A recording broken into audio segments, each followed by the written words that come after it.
அறிவோம். அனைவருக்கும் நமஸ்காரம். தற்போது நாம் பார்த்துக் கொண்டிருக்கின்ற வகுப்பு ஐத்திரேய உபனிஷதம்.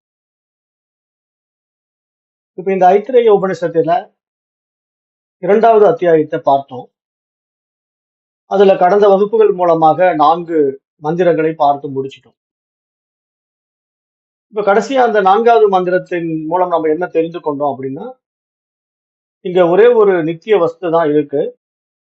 அது நானாகத்தான் இருக்கின்றேன். நான் மட்டுமே நித்தியமாக இருக்கின்றேன் என்பதாக பார்த்தோம். அப்ப நான் மட்டுமே நித்தியமாக இருக்கின்றேன் அப்படின்னா, அந்த நான் எப்படி இருக்கின்றேன் அப்படின்னு நம்ம பார்க்கும்போது, அது தூய அறிவாக, பேருணர்வாக இருக்கிறது என்று நம்ம பார்த்தோம். அதுதான் நம்முடைய சுயம் என்று பார்த்தோம். அப்ப நம்முடைய சுயம் எப்படி இருக்கு உண்மையிலேயே அப்படின்னு பார்த்தா, அது உருவமற்றது. அதற்கு என்று எந்த ஒரு குணநல பண்புகளும் கிடையாது. மேலும் அது கால தேசங்களால் மாறாதது. அப்ப உணர்வுள்ள, உருவமற்ற, பிறக்காத அந்த சுயத்தை காலத்தால் ஒருபோதும் பாதிக்க முடியாது என்று நாம் புரிந்து கொள்ள வேண்டும். அப்ப இங்க கால தேசத்துக்குள்ள வருவது எது அப்படின்னு பார்த்தா இந்த உயிர் தான். ஆனா இந்த கால தேசங்களுக்கு அப்பாற்பட்டு இருக்கின்ற உணர்வு இதுக்குள்ள வர்றதில்லை. அப்போ இங்க இந்த அடிப்படையில் நம்ம பார்க்கும்போதுதான் வேதத்தினுடைய மகா வாக்கிய உபதேசம் நமக்கு எப்படி சொல்லுது? பிரம்மம் சத்தியம் ஜகத் மித்யா. அப்போ இந்த உபதேசத்தினுடைய அடிப்படையில இருப்பது பிரம்மம் மட்டும்தான், அது மட்டும்தான் சத்தியம். ஆனால் இந்த உலகம் என்று நம்ம பார்க்கின்ற இத்தனை விஷயங்களும் தோன்றி மறைகின்றது. இருப்பது போல இருக்கின்றது, ஆனால் உண்மையில் இல்லை என்ற ஒரு விஷயத்தை தான் மித்யா, மாயா என்று சொல்கிறது. அப்ப இங்க உண்மையிலேயே இப்ப இந்த உணர்வு என்ன பண்ணுதுன்னா, தன்னை யார் என்று தெரிந்து கொள்வதற்காகவே இது மாதிரி லீலைகளை புரிகிறது. அந்த அடிப்படையில இப்போ உண்மையில் அந்த உணர்வு, அந்த சுயம் எப்படி இருக்குது? அது அரூபம் என்று சொல்கிறோம். அதற்கு ரூபமே கிடையாதுன்னு பார்த்தோம். உருவமற்றது. அப்ப அந்த அரூபமானது என்ன பண்ணுதுன்னா, அரூப ரூபம் என்ற ஒரு நிலைப்பாட்டுக்குள்ள அப்புறம் ரூபம் என்று வெளிப்பட்டு காணப்படுகிறது. அதை நம்ம தமிழ்ல சொல்றதா இருந்தா உருவம், உருவம், அருவம், இப்படித்தான் நம்ம சொல்லலாம். அப்ப அருவம் என்றால் அங்கு ஒன்றும் இல்லை, அதாவது உருவமே இல்லை. உருவம் என்றால் பாதி உருவம் இருக்கும், சில டைம் உருவம் இல்லாம போயிடும், அந்த மாதிரி இருக்கும். அது உருவத்துக்குள்ள வந்துட்டா எல்லாவற்றிலும் பார்க்க முடியும் கண்களால், அதாவது நம்முடைய புலன்கள் அடிப்படையில அதை அறிய முடியும். அதுதான் உருவம், ரூபம் என்று சொல்கிறோம். அப்ப இங்க உண்மையில் என்ன நம்ம புரிஞ்சுக்கணும் அப்படின்னா, அந்த அருவமாக இருக்கின்ற இறைவன், பரமன் உருவமற்றவனாகத்தானே இருக்கிறான். அவன் எப்படி வெளிப்படுறான் அப்படின்னா, பாதி உருவமும் பாதி அருவமும் கலந்தவனாக வெளிப்படுகின்றான். அப்படி வெளிப்பட்டதுதான் இங்க உயிர் என்று நம்ம சொல்கிறோம். இப்ப நம்ம ஏற்கனவே இந்த பாடத்திட்டத்துல ஒரு தெளிவுக்கு வந்துட்டோம். ஏன்னா இங்க உயிர் என்றால் எப்படி நம்ம புரிந்து கொள்ள வேண்டும் என்று பார்க்கும்போது, அதை சாஸ்திரம் ஜீவன் என்று சொல்லுது. உயிர் என்றால் ஜீவன். அப்ப ஜீவன் என்றாலும் உயிர் என்றாலும் ஒன்றுதான், அதுல ஒன்றும் சந்தேகம் இல்லை. ஆனா இங்க உயிர் ஜீவன் அப்படிங்கிற ஒரு விஷயத்தை நம்ம அதற்கும் அப்பாற்பட்டு எப்படி பார்க்கிறோம்? அந்த அறிவே தன்னை வெளிப்படுத்தி கொண்ட ஒரு நிலைப்பாடாக பார்க்கறதுனால அது உருவமும் அருவமும் கலந்த மனமாக வெளிப்படுவதாகத்தான் நம்ம சொல்ல வரோம். அப்பதான் இந்த சாஸ்திரம் சொல்லுகின்ற விஷயங்களை உள்வாங்கி அதை நடைமுறைப்படுத்தவும் முடியும். அப்போ அந்த உயிருக்கு எங்கிருந்து இந்த ஆற்றல் வந்தது அப்படின்னா, அந்த உணர்வு தான் கொடுத்தது. அந்த சக்தியை கொடுத்தது எதுன்னா உணர்வு தான். அதனாலதான் உணர்வினுடைய வெளிப்பாடு தான் இங்க உயிராகவும் இருக்கிறது என்று நம்ம பார்த்தோம். அதுவே மனமாகவும் இருக்கிறது என்று பார்த்தோம். அப்ப இங்க உருவமற்ற ஒன்று அரூப ரூபமாக, அதாவது பாதி ரூபம் பாதி அருவமாக இங்கு வெளிப்பட்டதுதான் இங்க உயிர் என்று நம்ம பார்க்கிறோம். அப்ப அந்த உயிர் எப்படி நம்ம கண்ணுக்கு தெரியல இல்லையா? இப்போ தந்தையினுடைய விந்தணுவிலிருந்து அது வெளிப்படும் போது கண்களால் பார்க்க முடியாது. ஆனால் அது உருவத்தில் இருக்கிறது. ஆனால் உருவமும் அருவமும் கலந்த நிலை. அரு உருவம் என்று ஏன் அதை அப்படி சொல்கிறோம் அப்படின்னா, நம்முடைய சாதாரண புலன்களுக்கு அதை காண முடியாததுனால நம்ம அரு உருவம் என்று சொல்கிறோம். அதுவே நம்ம ஒரு நுண்ணோக்கியை வைத்து பார்த்தோம்னா, நம்முடைய உயிர் அணு வந்து நெளிந்து கொண்டிருப்பதை நம்ம பார்க்க முடியும். மைக்ரோஸ்கோப்ல பார்த்தோம்னா, ஒரு உயிர் அணு அப்படியே நெளிஞ்சுகிட்டு இருக்கும். அப்ப இதுதான் உயிர் அணு அப்படிங்கிறத நம்ம மைக்ரோஸ்கோப் மூலமா கண்டுபிடிக்கிறோம். ஆனால் அது நுண்ணோக்கி இல்லாம பார்க்கும்போது, அது எப்படி இருக்குது அப்படின்னு பார்த்தீங்கன்னா, அரு உருவமாக இருக்கிறது. அருவம் என்றும் சொல்ல முடியாது, உருவம் என்றும் சொல்ல முடியாது. அரு உருவமாக இருக்கின்றது என்று நம்ம புரிந்து கொள்ள வேண்டும். அப்ப இதுதான் அங்க இறைவன் வெளிப்பட்ட நிலைப்பாடு. அதை புரிஞ்சுக்கணும். இறைவன் எப்படியெல்லாம் இருக்கிறான் என்று நம்ம சாஸ்திரத்துல சொல்லும்போது எப்படி சொல்றோம்? அவன் அருவம், அரு உருவம், உருவம் என்று எல்லாமாக இருக்கின்றான் என்று நம்ம சொல்றோம். அப்ப அந்த அடிப்படையில இங்க அரு உருவமாக வெளிப்பட்ட நம்முடைய உயிர் அணு வாழ்வதற்காகத்தான் ஒரு முழு ரூபமே எடுக்குது. அந்த உயிரானது எப்படின்னா ஒரு உடல் எடுக்குது. அப்பதான் அதுக்கு உருவம் வருகிறது. அதற்கு முன்னாடி உருவம் வருவதில்லை. அப்ப அந்த உருவம் வருகின்ற இடம் எது அப்படின்னா தாயினுடைய கர்ப்பப்பையில உடல் எடுக்குது. அப்ப அந்த உயிரானது உடல் எடுக்குகின்ற ஒரு இடம்தான் தாயினுடைய கர்ப்ப பாத்திரம். அப்ப இதுதான் இங்க சாஸ்திரம் வந்து முக்கியத்துவம் கொடுத்து பெண்மையை போற்றுகின்றது. ஏனென்றால் அங்க உயிர் அப்படி உடம்பெடுத்து வெளிப்பட வேண்டிய ஒரு நிலைக்கு மிக்க உதவிகரமாக பெண்மணிகள் இருப்பதினால இந்த உலகத்துல வந்து எல்லா விஷயங்களுமே தாய்மையை போற்றுவதாகத்தான் இருக்கிறது. அதனாலதான் எல்லா விஷயத்தையுமே நம்ம தாய் தாய்ன்னு சொல்றோம். நம்ம நாட்டை கூட தாய் நாடு அப்படின்னு சொல்றோம். நதிகளுக்கு கூட பெரும்பாலும் பெண்களுடைய பெயரை வைத்திருக்கிறோம். ஏனென்றால் அவர்களுக்கு முக்கியத்துவம் கொடுப்பது நம்முடைய நோக்கம், சாஸ்திரத்தினுடைய நோக்கம். அப்ப இங்க என்ன நம்ம புரிஞ்சுக்கணும்? அந்த ஒன்றுதான் பலவானது. அப்படி பலவாகும் போது இங்க உயிர்னா அது ஏதோ வேற அப்படின்னு நினைச்சிடக்கூடாது. அந்த அறிவே தான் இங்க உயிரா இருக்குது. என்ன பண்ணிருக்குதுன்னா வேறு ஒரு பரிமாணத்துக்கு வந்திருக்குது அப்படின்னு நம்ம புரிஞ்சுக்கணும். இப்ப உயிர்னா அது வேற, மனசுன்னா அது வேற அப்படின்லாம் கன்ஃபியூஷன் ஆயிடக்கூடாது. காரணம் என்னன்னா அது தன்னை தெரிந்து கொள்வதற்காக அருவத்திலிருந்து அரு உருவமாகி வெளிப்பட்டு அரு உருவத்திலிருந்து உருவமாக மாறி இருக்கிறது என்ற அந்த பரிணாம நிலையை நாம் புரிந்து கொள்ள வேண்டும் என்று இங்கு சாஸ்திரம் சொல்லுது.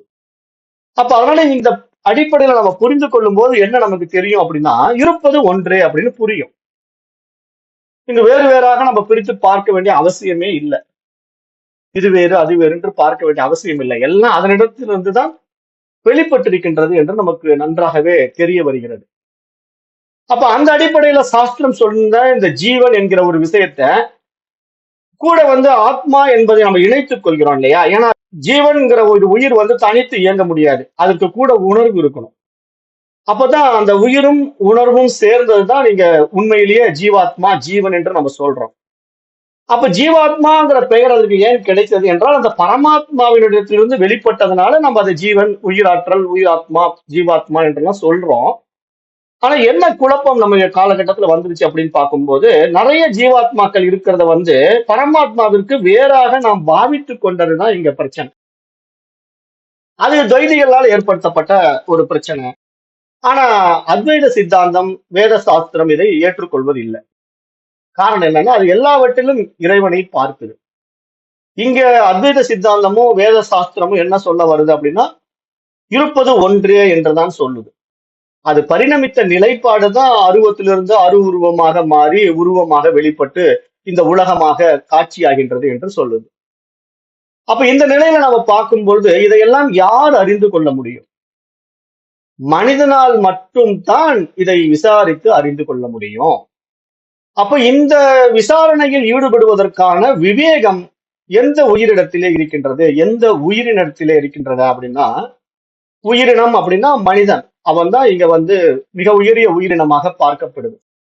படைக்கப்பட்ட ஜீவராசிகளிலேயே அரிதறிது மானிடராய் பிறத்தல் அரிது என்பதற்கு ஏற்ற ஒரு அருமையான உடல்வாக எடுத்து அனைத்தையும் அறியக்கூடிய ஒரு விவேகத்தை படைத்து வெளிப்பட்டிருக்கின்றான் என்று சொல்லுது.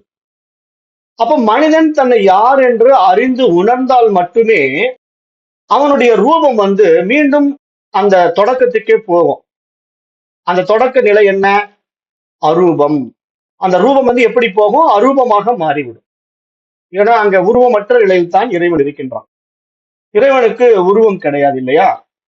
அப்ப அந்த உருவமற்ற நிலை தான் அருவம். அந்த அருவ நிலைக்கே மீண்டும் நாம் போய்விடுவோம். அதற்கு நம்ம என்ன செய்யணும்? தன்னை யார் என்று விசாரித்து உணர வேண்டும் என்றுதான் இங்கு சாஸ்திரம் சொல்ல வர்ற விஷயமாகவும் பார்க்கப்படுகிறது.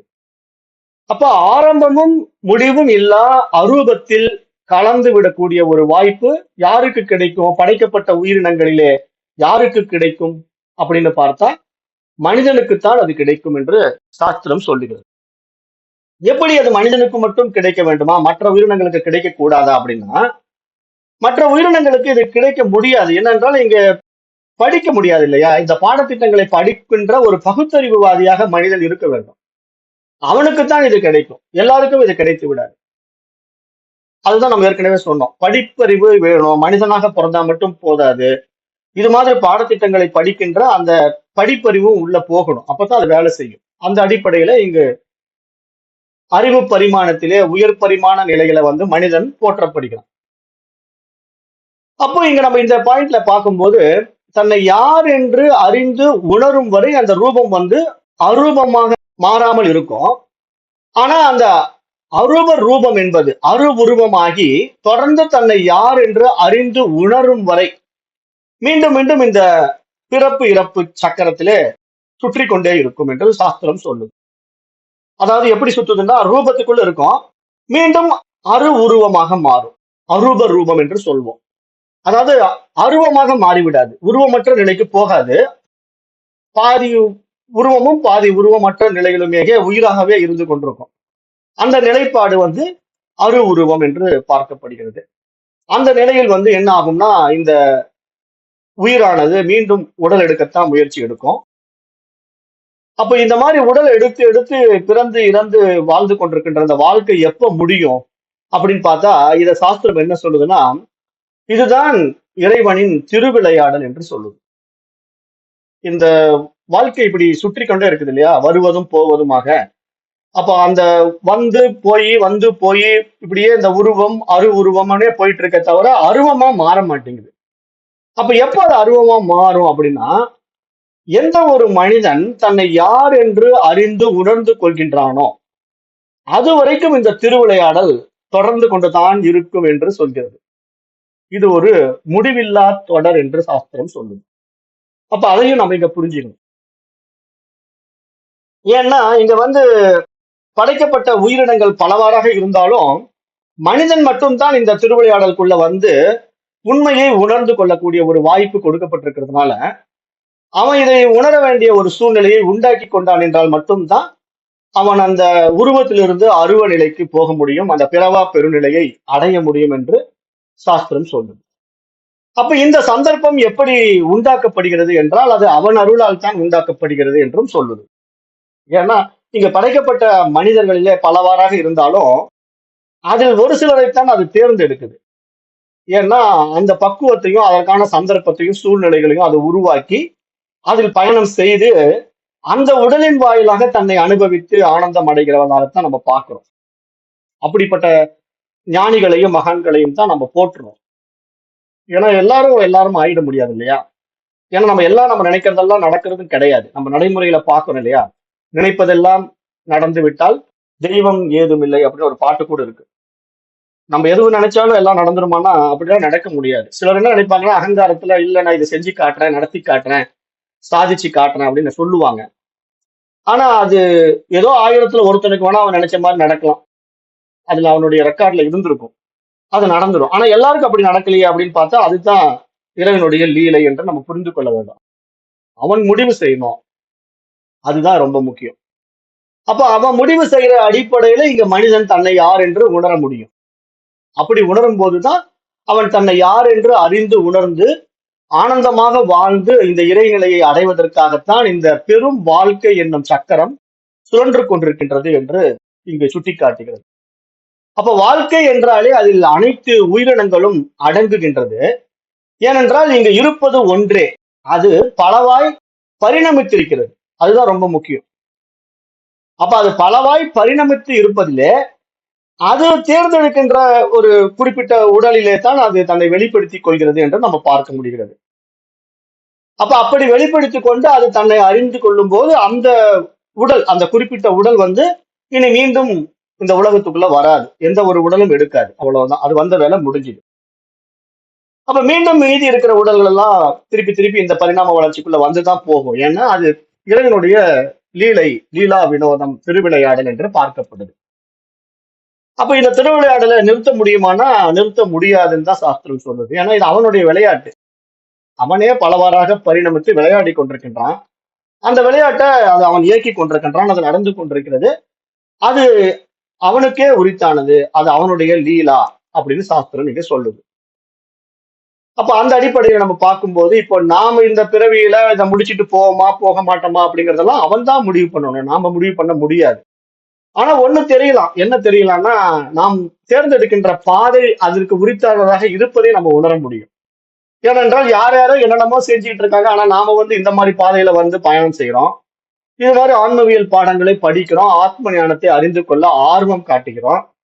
அப்ப இதெல்லாம் எதை நோக்கி நம்மளை நகர்த்துகிறது என்று பார்த்தால், நம்ம இந்த பிறவி பெருங்கடலை கடப்பதற்கான ஒரு தோணி என்பதாகத்தான் நம்ம பார்க்க முடிகிறது. அப்ப இது இறைவனுடைய விளையாட்டுல இதெல்லாம் இருப்பதினால்தான் இதெல்லாம் நடக்கிறது என்று நம்ம பார்க்க முடியுது. அப்ப அதை நடத்தி காட்டி அவன் அருளாலே அவன் அவனை ஆட்கொள்கின்றான் என்று நாம் சொல்லலாம். அப்படித்தான் இங்க நடக்குது எல்லாமே. அப்ப அந்த நிலையில நாம சராசரி மனித வாழ்க்கையில பார்க்கும்போது, அந்த ஒன்றுதான் பலவாறாக உள்ளது, அந்த உயிர் தான் இங்கு இறைநிலையை உணர்ந்து ரூபத்திலிருந்து அரூபத்துக்கு போய்விடுகிறது என்று பார்க்க முடிகிறது. அப்ப அந்த நிலைக்கு போகும்போதுதான் அது பூரண திருப்தியை, ஆனந்தத்தை அடைகின்றது என்று நம்ம பார்க்க முடியும். அப்போ இங்க மனித ரூபத்துல இங்க முக்தி, அப்புறம் விடுதலை அப்படிங்கிற விஷயம் எல்லாம் உண்மையிலேயே யாருக்கு தேவை அப்படின்னு பார்க்க, அந்த உயிருக்குத்தான் தேவை. அந்த உயிர் தான், அது மனசுக்கு தான். அந்த மனசு தான் இங்க வந்த வேலையை முடிச்சிட்டு அந்த பூரண திருப்தியில நான் அந்த உயிராய் உணர்வாய் இருக்கிறேன் என்று புரிந்து கொண்டு பிறவியை முடிச்சிட வேண்டிய ஒரு நிலையை சொல்லுது சாஸ்திரம். அதுதான் முக்தி, மோட்சம் என்று இங்க சொல்லுது. அது வாழும் போதே அடையக்கூடியது என்றுதான் பார்க்கப்படுகிறது. அது ஏதோ இறந்த பிறகு சென்று அடையக்கூடியது கிடையாது என்று சொல்கிறது. அப்ப இங்க முக்தின்னு பார்க்கும்போது கூட, இப்ப மனசுக்கு உண்டான ஒரு அமைதி, ஒரு முக்தி அப்படிங்கிற ஒரு விஷயம் கூட வாழும் போதே அடைய வேண்டியதாகத்தான் இருக்குது என்று சொல்லுது. அப்ப அமைதியும் இங்க முக்தியும் தான் இங்க நமக்கு என்ன உண்டாக்குதுன்னா ஒரு ஆனந்தத்தை உண்டாக்குது என்று சாஸ்திரம் சொல்லுது. அந்த ஆனந்தம் தான் நம்ம யாரும் அடைய முடியாத ஒரு பேரானந்தம். இப்ப மற்றவர்களெல்லாம் இந்த புற விஷயங்கள்ல ஈடுபட்டு கொண்டு ஒரு பொருளை வாங்குவதனால ஒரு ஆனந்தத்தை அடைவதையோ, அல்லது ஒரு உறவுகளை பார்ப்பதனால் அடையக்கூடிய ஒரு ஆனந்தத்தையோ இங்கு சாஸ்திரம் சொல்லல. அதெல்லாம் பற்றின் காரணமாக உண்டாகின்ற சிற்றின்பங்கள், சிறிய சிறிய ஆனந்தங்கள். ஆனால் இங்கு சாஸ்திரம் சொல்ற அந்த முக்தி, அமைதி, பேரின்பம் என்பது தன்னை அறிந்து தன்மயமாவதை பற்றி பேசுகிறது. தான் அதுவாய் மாறிவிட்டேன் என்ற நிலைப்பாடு ஒண்ணு உண்டாகுது இல்லையா, அந்த உணர்வு நிலை, அந்த உயிர் உணர்வாய் மாறிய நிலை என்று சொன்னாங்க. அந்த உயிர் உணர்வு நிலைக்கு பரிணமித்த நிலையை தான் இங்கு பேரின்பம் என்று சாஸ்திரம் சொல்லுது என்று நம்ம புரிந்து கொள்ள வேண்டும். அந்த தெளிவு இங்க மனதிற்கு இது மாதிரி பாடத்திட்டங்கள் மூலமாகத்தான் கிடைக்கப்பட வேண்டும். அந்த பாடத்திட்டங்கள் கொடுக்கப்படுவது கூட அவன் அருளால் தான் முடியும் என்று நம்ம பார்க்க முடிகிறது என்று சொல்கிறோம். அப்ப இதுதான் இங்க நமக்கு தெளிவு. அப்ப இந்த உபநிஷத்தினுடைய அடுத்த மந்திரம் என்ன சொல்லுதுன்னா, இந்த 5வது மந்திரம் இந்த மாதிரி ஒரு பிறவி உயிருக்கு எங்க நடக்குதுன்னா, தாயினுடைய கர்ப்பப்பைக்குள்ளே, கருப்பையின் உள்ளே நடக்குது அப்படின்னு சொல்லுது. அதற்கான மந்திரம் 5வது மந்திரத்தை பார்க்கலாம். 2வது அத்தியாயத்திலே 5வது மந்திரம். ததுக்தம் ரிஷினா கர்ப்பே நு சன்னன் வேஷம் அவேதமகம் தேவானாம் ஜனிமானி விஸ்வா சதம்மா புர ஆயசி ரச்சன்னதா சேனா ஜ்வசா நிரதீயமிதி கர்ப்ப ஏவைத்தத் சயானோ வாமதேவ ஏவ முவாச. இங்க வாமதேவர் அப்படிங்கிற ஒரு முனிவர் பேசுறார். இந்த 5வது மந்திரத்துல சயானோ வாமதேவ ஏவ முவாசா அப்படிங்கிறார்.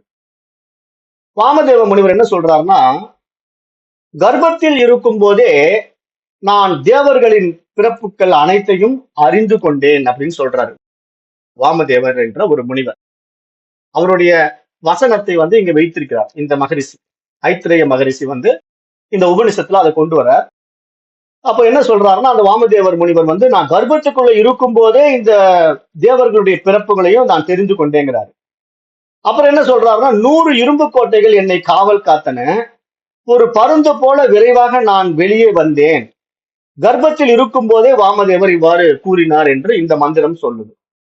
அதாவது தாயினுடைய கர்ப்பத்தில் இருக்கும் போதே இதை கூற முடியும் என்றால் அங்கேயே அவர் அனுபூதி பெற்றதாக இங்கு சாஸ்திரம் பார்க்குது. அப்போ ஒரு மனிதன் வந்து அந்த இறைநிலையை, இறை அனுபூதியை எங்கு அடைய முடியும் என்றால் அந்த தாயினுடைய கர்ப்பத்துக்குள்ளேயே கூட அடைய முடியும் என்பதை சாஸ்திரம் சொல்ல வர்ற சாரமாக நம்ம பார்க்கிறோம். அப்ப அது எப்படி சாத்தியம் என்றால் அந்த தாய் இருக்கின்ற சூழ்நிலை தான் அதற்கு ரொம்ப முக்கியம். அதாவது ஒரு கர்ப்பிணி பெண் இருக்கின்ற சூழல் தான் ரொம்ப முக்கியம். அவ வந்து கர்ப்பிணியாக இருக்கும்போது அதற்கான மகரிஷிகளையோ ரிஷிகளையோ சந்தித்தா அவர்கள் மூலமாக பெறுகின்ற உபதேசங்களை அவ அந்த குழந்தை கேட்கின்ற வாய்ப்பு உண்டாகினால் அந்த குழந்தை பிறக்கும் போதே ஞானியாக பிறக்கலாம் என்று பார்க்கப்படுகிறது. அப்படி பிறந்தவர்கள் தான் இப்போ அந்த புராண கதைகளில் வருகின்ற பிரகலாத மகரிஷி, அப்புறம் அபிமன்யு போன்ற வரலாற்று செய்திகள் எல்லாம் நம்ம பார்க்கிறோம். மகாபாரதத்திலே வருகின்ற அபிமன்யுடைய கதை வந்து நமக்கு என்ன சுட்டி காட்டுச்சு? அவன் வந்து அந்த போர்க்கலையை வந்து தாயினுடைய கர்ப்பத்தில் இருக்கும் போதே கிருஷ்ண பரமாத்மா வந்து அர்ஜுனன் கிட்ட சொல்லும் போது கேட்டுட்டான். அப்படி கேட்டவன் அறகுறையா கேட்டுட்டான். ஏன்னா உள்ள போறதை மட்டும் தெரிஞ்சுக்கிட்டான், வெளியே வர்ற வித்தையை தெரிஞ்சுக்கல. அப்ப அதனால அவன் வந்து மகாபாரத போர்ல அந்த இறுதியில் அவன் போர் புரியும் போது அந்த சக்கர வியூகம்னு சொல்லுவாங்க அந்த போர் முறைய, அந்த சக்கர வியூகத்துக்குள்ள அவன் உள்ள போயிட்டான் சண்டை போட்டுக்கிட்டே. அந்த சக்கர வியூகத்தை ஃபார்ம் பண்றான். அதை வந்து அப்படி பண்ணாதான் இத்தனை பேர் அழிக்க முடியுங்கிற ஒரு டெக்னிக் அந்த காலத்துல இருந்திருக்குது. அதை அவன் கத்துக்கிட்டான் எப்போ? தாயினுடைய கர்ப்பத்திலேயே. ஆனா அப்படி உள்ள போய் போர் வீரர்களை அழித்து கொண்டே வந்தவன் அதுல இருந்து எப்படி வெளியே வரணுங்கிறது தெரிஞ்சுக்காம போனதுனால அவனால தொடர்ந்து போர் புரிய முடியாம எதிரிகளால் தாக்கப்பட்டு இறந்து போகிறான் அபிமன்யு. அப்ப இதுல இருந்து நமக்கு என்ன கதை சொல்ல வர்ற சாரம் என்ன, மகாபாரதம் சொல்ல வர்ற விஷயம் என்ன அப்படின்னா, தாயினுடைய கர்ப்பத்தில் இருக்கும் போது கூட இது மாதிரி விஷயங்களை எல்லாம் தெரிந்து கொள்ள முடியும் என்று சொல்லப்படுது. அது மாதிரிதான் இந்த இவங்க அரக்கர் பரம்பரையில வந்த இரண்யகசிபுவுடைய பையன் தானே பிரகலாத மகரிஷி. அப்ப இந்த பிரகலாத மகரிஷி வந்து வளரும் போது தாயினுடைய கர்ப்பத்துல வளரும் போதே நாரத மகரிஷியை சந்தித்து அவங்க அம்மா பேசும்போது நாரதருடைய உபதேசங்களை அந்த கர்ப்பத்திலேயே கேட்கிறான். அப்படி கேட்கும்போது அவனுக்கு அந்த இறை ஞானம் உண்டாகி விடுகிறது, இருப்பதெல்லாம் இறைவனேங்கிறத தெரிஞ்சுக்கிறான். அதனால நம்ம வெளியே வரும்போது எல்லாவற்றிலையும் நாராயணனை பார்க்கிறான். இப்ப நம்ம கதைக்கு வந்து நாராயணன் அப்படிங்கிற ஒரு விஷயத்தை கொண்டு வந்துட்டாலும் அந்த நாராயணன் வந்து எல்லாமாக இருக்கிறான் என்றதுதான் அதனுடைய சாரம். அதைத்தான் நம்ம எடுத்துக்கணும். அவன் தூணிலும் இருப்பான், துரும்பிலும் இருப்பான் என்று அந்த கதை சொல்லுது இல்லையா, பிரகலாத மகரிஷினுடைய கதை. அப்போ அங்க தூணிலும் இருப்பான், துரும்பிலும் இருப்பான்ங்கிறது இறைவனை எப்படி நம்ம பார்க்கணும்னா அவன் எல்லாவற்றிலும் நிறைந்திருக்கின்ற ஒரு அறிவாய் இருக்கிறான்னு தான் நம்ம பார்க்கணும். அதை விட்டுட்டு நம்ம போய் சமயத்துக்குள்ள சிக்கிக்கிட்டு நாராயணனா தான் இருக்கிறான் அப்படின்னு சண்டை போட்டுட்டு இருக்க கூடாது. ஏன்னா நிறைய பேர் அதை தானே செஞ்சுட்டு இருக்காங்க. அது நம்ம செய்யக்கூடாது. இந்த பாடத்திட்டத்துல வந்த பிறகு அது நாராயணன் தான் அப்படின்னு ரகலை பண்ணாம அந்த இறைவன் உணர்வாய் உயிராய் இருக்கிறான் என்று புரிந்து கொண்டா போதும். எல்லாவற்றிலும் நிறைந்திருக்கிறான், அவன் ஜடப்பொருளிலும் இருக்கிறான் என்பதைத்தான் அந்த பிரகலாத மகரிஷனுடைய கதையை நமக்கு சுட்டி காட்டுது. ஏன்னா இங்க பெரும்பாலானவங்க என்ன நினைச்சிட்டு இருக்கான், அந்த உயிருள்ள பொருளைத்தான இறைவன் இருக்கிறான் அப்படின்னு நினைக்கிறான்.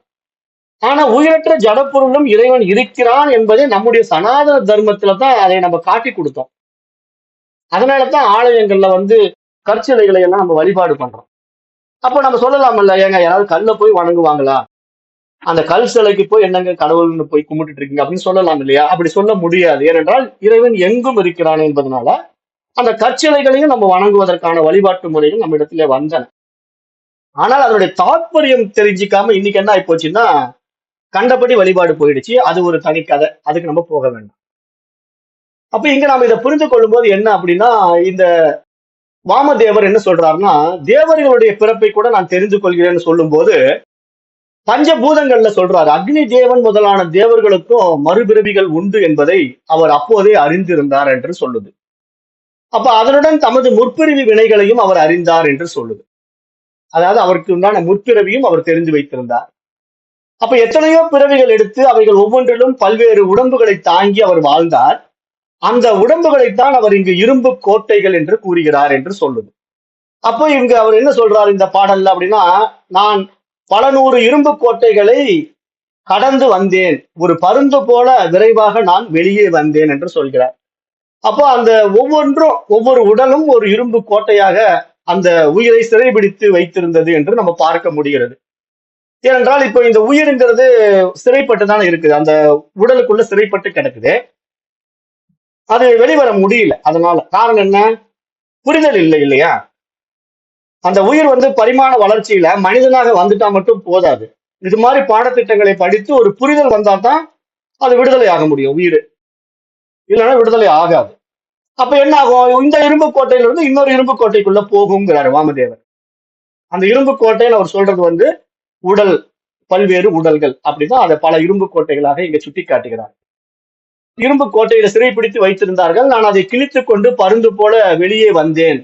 அந்த கோட்டைகளை கடந்து நான் வெளிவந்து விட்டேன் என்று எப்படி சொல்றாருன்னா, இது மாதிரி ஆத்ம ஞான விஷயங்களை அறிந்து கொண்டதினாலே அவர் பிறவி பெருங்கடலை கடந்து விட்டார், இறை அனுபூதி பெற்று விட்டார் என்று நாம் பார்க்க முடிகிறது. அதைத்தான் இங்க சுட்டி காட்டப்படுகிறது. அப்ப அதை வைத்து நம்ம பார்க்கும்போது, நாம் ஒவ்வொருவருமே தாயின் கருவில் இருக்கும்போது இந்த அனுபவத்தை நாம் பெற்றுக்கொண்டுதான் இருக்கிறோம். ஆனால் பூமியில் பிறந்ததும் அதனை மறந்து விடுகிறோம் என்பதாக பார்க்கப்படுது. ஏனென்றால் இப்ப நம்ம அந்த உயிரணுவாக இருந்து தாயினுடைய கர்ப்பத்துக்குள்ள போய் அந்த உடம்பை எடுக்கவே நமக்கு புலன்கள் உண்டாக ஆரம்பிக்கிறது. அந்த புலன்களுடைய வளர்ச்சியில என்ன சொல்லுது இந்த சாஸ்திரம்? 9வது மாதத்திலே அந்த உடலுக்கு உண்டான எல்லா அங்கங்களும் பூர்த்தியாகி விடுகிறது அப்படின்னு சொல்லுது. 9வது மாதத்திலேயே அந்த கரு முழு வளர்ச்சி அடைந்து விடுகிறது. அதற்குண்டான எல்லா உடல் உறுப்புகளும் வந்து விடுகிறது. கை, காலு, மூக்கு, நாக்கு, கண்ணு எல்லாம் வந்துடுது. எல்லா உறுப்புகளும் வந்து விடுகிறது. அந்த நிலையிலே அந்த உயிருக்கு முற்பிறவி நினைவு வருகிறது என்று சொல்கிறது. அந்த நிலையில் அந்த உயிரானது இதற்கு முன்னாடி தான் எடுத்த பல்வேறு பிறவிகளையும் சிந்திக்கிறது, அதை பற்றி பார்க்கிறது, மனக்கண்ணால் பார்க்கிறது என்று இங்கு சொல்லப்படுது. அதனுடைய புண்ணிய பாவங்கள் கூட, அது செய்த செயல் விளைவுகள் கூட அதனுடைய நினைவுக்கு வருகிறது என்று சொல்லப்படுது. ஆனால் அது பிறந்தவுடனே இந்த மாயா சக்தியினாலே அவற்றை எல்லாம் மறந்து விடுகிறது என்பதாக கர்ப்ப உபனிஷதம் இதை சுட்டி காட்டுகிறது. உபனிஷத்துல இன்னொரு உபனிஷதம் இருக்கு, கர்ப்ப உபனிஷதம்னு ஒரு உபனிஷத்து இருக்கு. அந்த உபனிஷத்துல கர்ப்பத்திலிருந்தே இந்த விஷயங்கள் எல்லாம் உயிர் தெரிந்து கொள்கிறது என்று விரிவாக பேசுகிறது. எப்படி இந்த ஐத்திரேய உபனிஷத்தம் இந்த உடல் உண்டாகுகின்ற விஷயத்தை எல்லாம் இவ்வளவு தெளிவா பேசுதோ, அது மாதிரி கர்ப்ப உபனிஷதம் கர்ப்பத்தில் இருக்கக்கூடிய நிறைய விஷயங்களே பேசுது. இப்படித்தான் ரிஷிகள் அன்றைய காலத்திலே ஒரு மிகப்பெரிய அறிவியல் மேதைகளாக இருந்திருக்கிறார்கள் என்று நம்ம பார்க்க முடிகிறது. இப்ப நாம இன்றைக்கு படித்த மருத்துவம் எல்லாம் ஒண்ணுமே கிடையாது. அவர்கள் எல்லாம் அன்றைக்கே மிகப்பெரிய மருத்துவ வல்லுநர்களாக இருந்திருக்கிறார்கள். அதனாலதான் இப்ப இன்றைக்கு நம்ம மருத்துவம் எங்க இருக்குது? ஸ்கேனு, எக்ஸ்ரே அப்படிங்கிற ஒரு விஷயத்தை வச்சுக்கிட்டு தான் ஒவ்வொன்றையும் கண்டுபிடிச்சு சொல்லுது. ஆனா அன்றைய மகரிஷிகள் ஞான திருஷ்டியிலேயே இத்தனையும் பார்த்தார்கள் என்று ஒரு விஷயம் நம்ம பார்க்க முடியுது. ஏன்னா அந்த அளவுக்கு அவங்க அந்த உணர்வுக்குள்ள ஊடுருவி நின்றார்கள் என்பதை நம்ம புரிந்து கொள்ள வேண்டும். ஏன்னா இங்க உணர்வுக்குள்ள ஊடுருவி நிற்கும் போதுதான் அந்த உடலை பற்றிய அத்தனை அம்சங்களும் நமக்கு புரிய வரும். அதுதான் இங்க உயிராய் உணர்வாய் நம்ம இருக்கிறோங்கிறதுக்கு அடையாளம். அந்த உயிரும் உணர்வும் இங்க இணைகிறது தான் இங்க ஜீவ பிரம்ம ஐக்கியம் என்பதாகவும் பார்க்கப்படுகிறது. ஏன்னா ஜீவன் என்றால் உயிர் தான், பிரம்மம் என்றால் உணர்வு தான். அப்ப இங்க ஜீவ பிரம்ம ஐக்கியம் என்பது உண்மையிலே அந்த உணர்வும் உயிரும் ஒன்றிணைவதைத்தான் இங்கு ஊடகமாக சாஸ்திரம் சுட்டிக்காட்டுது. அதை வைத்துக்கொண்டு இந்த மனிதர்கள் எப்படி புரிஞ்சுக்கிறாங்கன்னா, ஏதோ பிரம்மன் சிவபெருமான் மாதிரி இருப்பாரு, நான் இந்த மாதிரி மனுஷ உலகத்துல உட்காந்துருக்கேன், நம்ம 2 பேரும் அப்படியே கட்டி பிடிச்சிக்கிட்டா அங்க 2 பேரும் ஐக்கியம் ஆயிட்டாங்கிற மாதிரி மென்டாலிட்டியில நிறைய பேர் கடவுளை தேடிட்டு சுத்திட்டு இருக்காங்க. அது என்றைக்குமே நடக்காதுங்கிறதையும் நம்ம புரிந்துக்கணும். அடுத்தது 6வது மந்திரம் என்ன சொல்லுதுன்னா, ஏவம் வித்வான் அஸ்மாத் சரீர பேதா தூர்த்வ உத்கிரம்யா முஸ்மின் ஸ்வர்கே லோகே சர்வான் காமான் ஆப்துவா அம்ருதஹா சமபவத் சமபவத் அப்படிங்குது. இப்போ இந்த 6வது மந்திரத்துல என்ன சொல்ல வர்றாருன்னா, சமபவத் சமபவத்துங்கிற வார்த்தையில கர்ப்பிணிகள் மீண்டும் உரிய இடத்தில் அமர வேண்டும் அப்படிங்கிற மாதிரி சொல்லப்படுகிறது. இங்க வாமதேவர் இந்த உண்மைகளை அறிந்து கொண்டது போல இந்த உடம்பு அழிந்து விட்ட பிறகு அவர் அந்த பூரணத்துவத்தை அடைந்தது போல, அதாவது அவருடைய உடல் இருக்கும் போதும் அந்த பூரண நிலையிலேயே தான் இருந்தார். ஏனென்றால் அவர் ஒரு ரிஷி. அவர் இந்த விஷயத்தை தெரிந்து கொண்டார். இந்த உடல்ல பர்டிகுலரா அந்த வாமதேவர் அப்படிங்கிற ஒரு உடல்ல வரும்போது தான் அவர் அதை உணர்ந்து கொண்டார். அதற்கு முன்னாடி அவரும் பல பிறவிகள் எடுத்தார். அதுதான் அவர் சொல்றாரு. நான் பல இரும்பு கோட்டைகளை கடந்து வந்தேன் அப்படின்னு சொல்றாரு. அப்ப அவரும் பல பிறவிகள், பல உடல்கள் எடுத்து வந்தவரு. இப்ப இந்த வாமதேவருங்கிற அந்த ஒரு பர்டிகுலர் உடம்புல வரும்போது அவருக்கு அந்த வாய்ப்பு கிடைத்தது. ஆகவே அவர் தன் அனுபூதி நிலையை அடைந்து விட்டார் அப்படின்னு சொல்லி அவருடைய எல்லா ஆசைகளும் நிறைவேற பெற்று அவர் மரணமில்லா பெருநிலையை அடைந்து விட்டார் என்று இங்க இந்த மந்திரம் சொல்லுது. அப்புறம் அந்த கர்ப்பிணிகள் உரிய இடத்தில் அமர்ந்த பிறகு மீண்டும் அந்த சபையில பேசப்படுவது என்ன அப்படின்னு பார்க்கும்போது, தாயின் கர்ப்பத்தில் இருக்கும் கருவை பற்றி பல பல விஞ்ஞான ஆராய்ச்சிகள் நடந்தேறிய வண்ணம் இருந்திருக்கின்றன. ஆனால் அந்த காலங்களில் வாமதேவர் அனுபூதி பெற்றது போலவே பல ரிஷிகளும் இது பற்றி உணர்ந்து வெளிப்படுத்தி இருக்கின்றார்கள் என்பதையும் பார்க்க முடிகிறது. அந்த அடிப்படையில் தான் இங்கு பிரகலாத மகரிஷியினுடைய கதையும் அபிமன்யுனுடைய கதையும் நாம் பார்க்க வாய்ப்பாக அமைந்து விட்டது. அப்ப எப்பொழுது தாயின் வயிற்றில் இருக்கும் சிசுவுக்கு அனைத்து அங்கங்களும் பூர்த்தி ஆகிறதோ அப்பொழுது முதலே அதற்கு நினைவுகள் தோன்றுவதாக இந்த மந்திரம் சொல்வதை நாம் பார்க்க முடிகிறது. அப்ப அந்த அடிப்படையில் தான் இங்கு தாயின் வயிறு என்னும் இருட்டு அறைக்குள்ளே அவள் உடல் தரும் உணவை தொப்புள் கொடி மூலமாக அந்த உயிரானது பெற்றுக்கொண்டு உடலாக வளர்கின்றது என்று பார்க்கப்படுகிறது. அப்ப அந்த நிலையிலே அந்த மனதிலே என்ன நினைவு உண்மையிலேயே தோன்றக்கூடும். ஏனென்றால் அங்கு ஒரு முழு வளர்ச்சி அடையாத ஒரு கரு 9வது மாதத்திலே தான் தன்னுடைய உடலை முழுமைப்படுத்தி வெளிவருவதற்கு தயாராக இருக்கிறது. அந்த நிலையில் அதனுடைய மனம் அந்த அளவுக்கு வளர்ந்திருக்குமா, வளர்ச்சி அடைந்திருக்குமா என்று பார்த்தால் இங்கு சாஸ்திரம் அதைத்தான் பூடகமாக என்ன சொல்லுது அப்படின்னா, எப்பொழுதெல்லாம் ஒரு உயிர் உடலை விட்டு வெளியேறுகிறதோ அப்ப அது வெளியே எடுத்துக்கொண்டு போகின்ற விஷயமே அதனுடைய சம்ஸ்காரங்கள், பதிவுகள் என்றுதான் சொல்லுது, வாசனைகள் என்றுதான் சொல்லுது. அதனாலதான் நம்ம மனமற்ற நிலையில போகும்போது அந்த பிறவா பெருநிலை அடைய முடியும் என்று சாஸ்திரம் சொல்லுது.